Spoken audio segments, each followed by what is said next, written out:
Hey everybody, welcome back.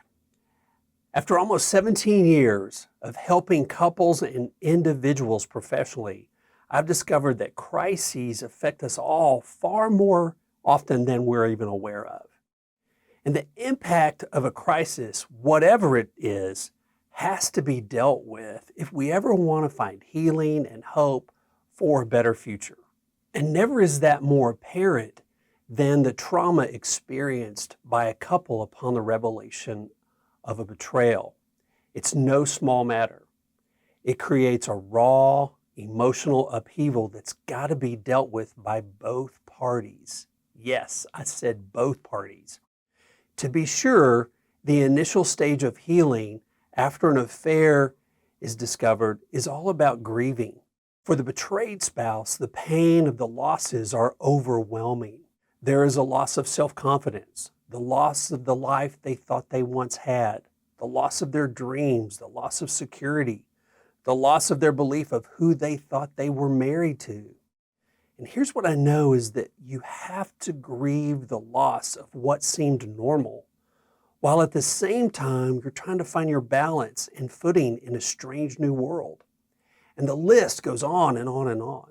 The loss has to be grieved.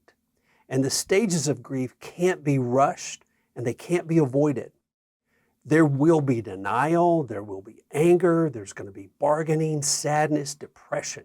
But ultimately, there comes a point of finding meaning and acceptance in what has occurred. And I'm not saying that you accept that it was okay, it's just that it happened. The act of grieving doesn't, however, resolve the issue of reminders.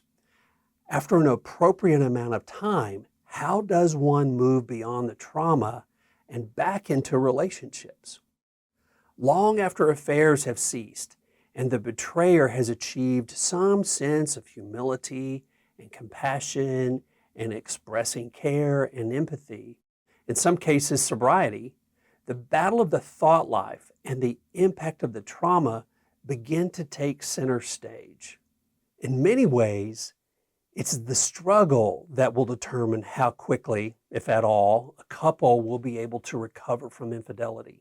Each party has to make a conscious decision to either live in the past hurtful season or event or recommit to the relationship and focus on what it can be, what is possible.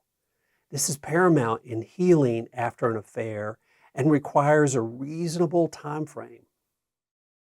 The decision is even more difficult than it sounds because it's not just a matter of choice, but rather it's a battle that must be fought by the will, intention, and clearly defined vision, often for a period of months and sometimes years.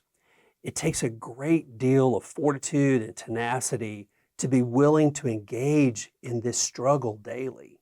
For each partner, there can and will be multiple daily reminders of the catastrophic event. For the betrayed, it can be a name, a song, a scent, the arrival of the cell phone bill or the credit card bill, ads for topless clubs, or an infidelity that's being portrayed in a movie. Even seeing a couple having a good time can be enough to send the betrayed spouse down memory lane, which can easily lead to more painful memories. For the unfaithful spouse, life is also filled with all of these same reminders, and each time their mate says they want to talk, or coming home at night wondering what type of mood their spouse is going to be in, computers, recovery groups, counseling, and many other things can all serve as reminders. And it's not uncommon at the very beginning of recovery work that everything can be a reminder. If you do the work, it won't stay that way. It's at this point that the struggle and the battle in the mind begins. Rick likes to say that the greatest distance known to mankind is the 18 inches between your head and your heart. And in fact, it takes 7 years for truth to move from our head to our heart. But for some strange reason, it only takes a lie about 3 seconds to travel the same distance. It's why deception is one of the worst things for a couple.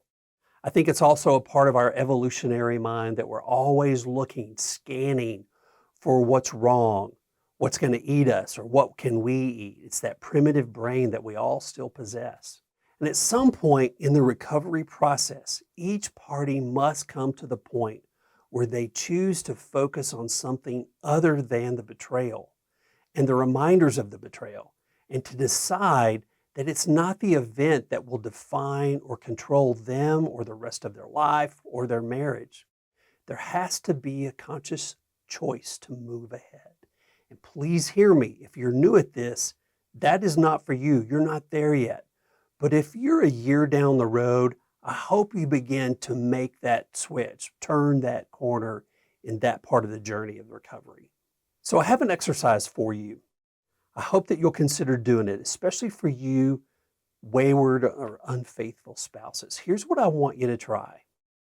Make an honest attempt this week to list out at least 40 separate reminders that your spouse may have on any given day, which could possibly, send them down the path to their own personal torment, their own personal haunted house or house of horrors. The reason for this is not to blame or shame or condemn you, but rather it's an honest attempt at conveying your true comprehension of the struggle that they face every single day, day in and day out. And it's also a sincere attempt to convey how you are coming to a greater awareness of that struggle. This can be huge, really, for both of you in healing the affair and that recovery journey. If you're the betrayed spouse and you believe your mate is becoming a safe person and has moved into their own recovery, then choosing to no longer be a victim of painful reminders could also be a good step for you toward health.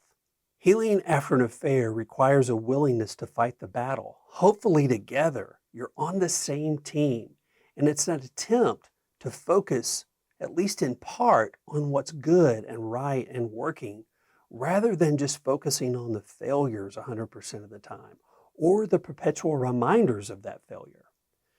Keep in mind, most of what I'm talking about today is for couples that are a little further down the road. You can't do this in the very beginning. If you're a betrayed spouse, I want to invite you to this year's Hope Rising Conference.